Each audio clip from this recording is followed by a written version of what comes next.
Tony has a question here. Tony, do you want to come on and ask live since you're here in the Zoom meeting with us? And this is another advantage of supporting Voice Masters and your memberships. You can be live in the meeting with us and ask your questions. Okay. First off, I really liked the presentation. I think it was wonderful in how it like just brought together all these complicated things into 1 hour of compressed knowledge. Thank you. There is one thing that I experience a bit differently, namely the raising the larynx question. Um, I I play around a lot with larynx position and other stuff because I prefer many ugly sounds over some beautiful sounds. I sing a lot of rock and I sing a lot of experimental stuff. And what I noticed is that for high, bright, open stuff, like probably belty stuff, but also like Duffy, if you know, like, you got me begging you for mercy, this kind of direction, right? Um, Maybe not the most beautiful sound to most people, but it feels totally fine, and it might be the sound Yeah. I want in a certain context. Yeah. I guess the question I've formulated was, why is raising the larynx generally an inefficient way? Kind of provoking formulation.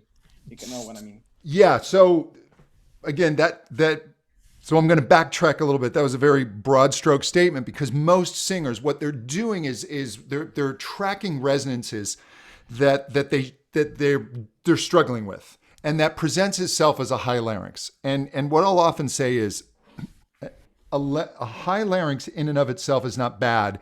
It's why is the larynx raised? That's where the issue is.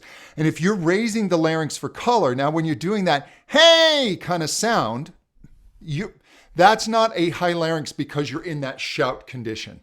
And so at that point, once you've broken, because most singers have to break this, and once that's been broken in the nervous system, then they can have, as you've worked out, the ability to change laryngeal position for color and for effect, and that's totally fine.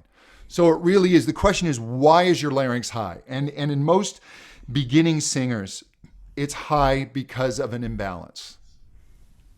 Yeah. So what you're doing is perfectly fine. Now, if you want a beltier sound, but you also want like some richness. Let's say you don't want that really bright affected sound.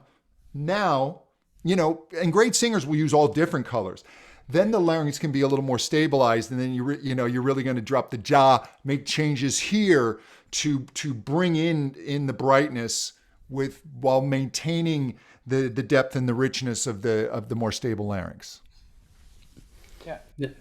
Yeah, it's a good question. I'd like to add to that as well because in my experience, when I'm coaching clients, I have been taught in some other methodologies to have them raise the larynx to hit a higher note, and that I've observed in a lot of singers that their go-to strategy is then to raise the larynx for high notes.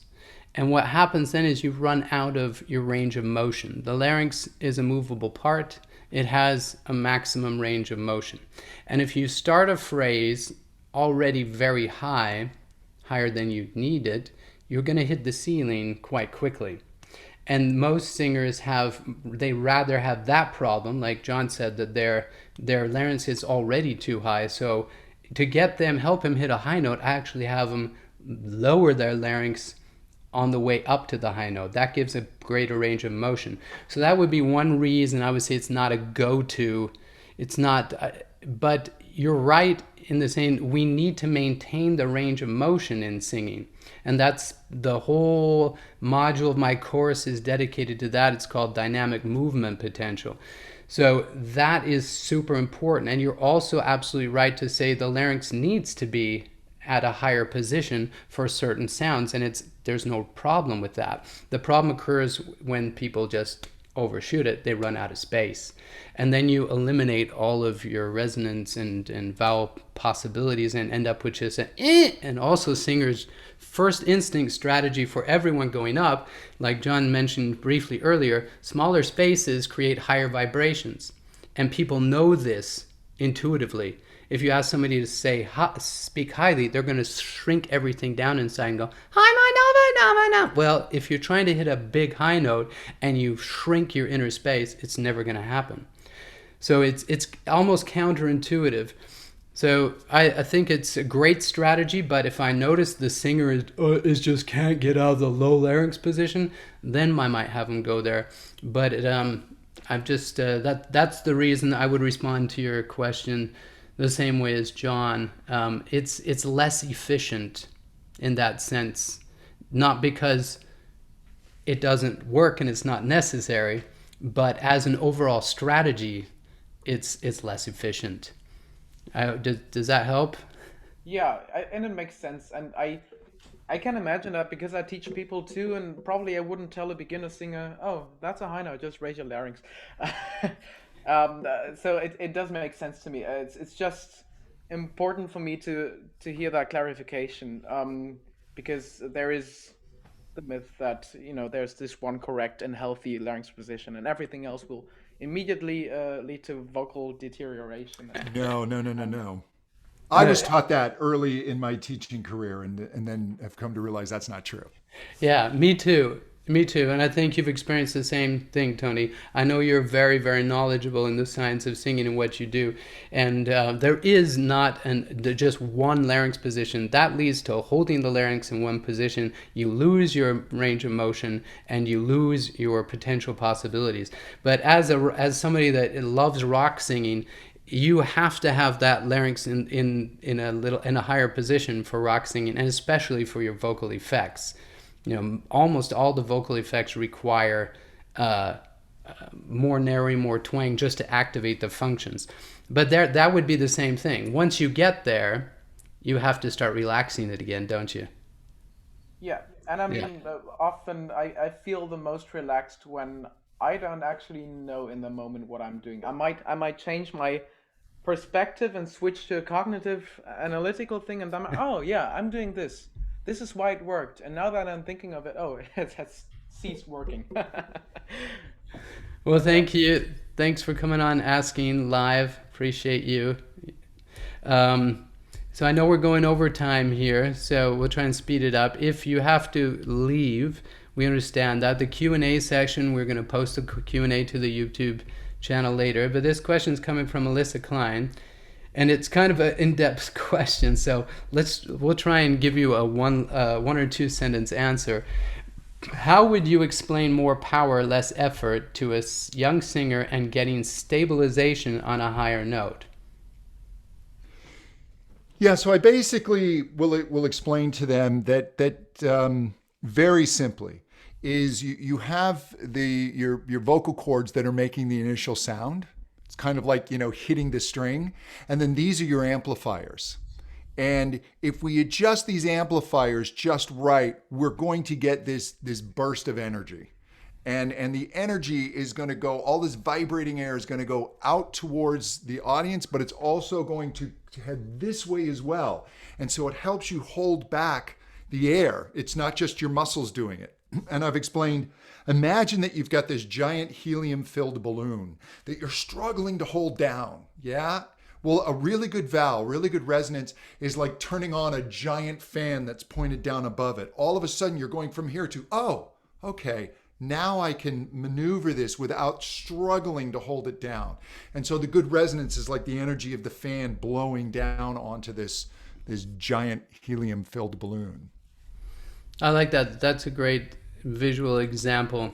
I'm going to have to steal and try it with some colleagues.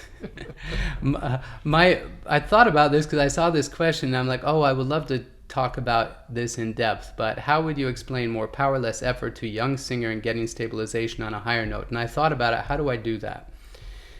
I basically tell them, when you create the right internal position, all you have to do is send the sound through.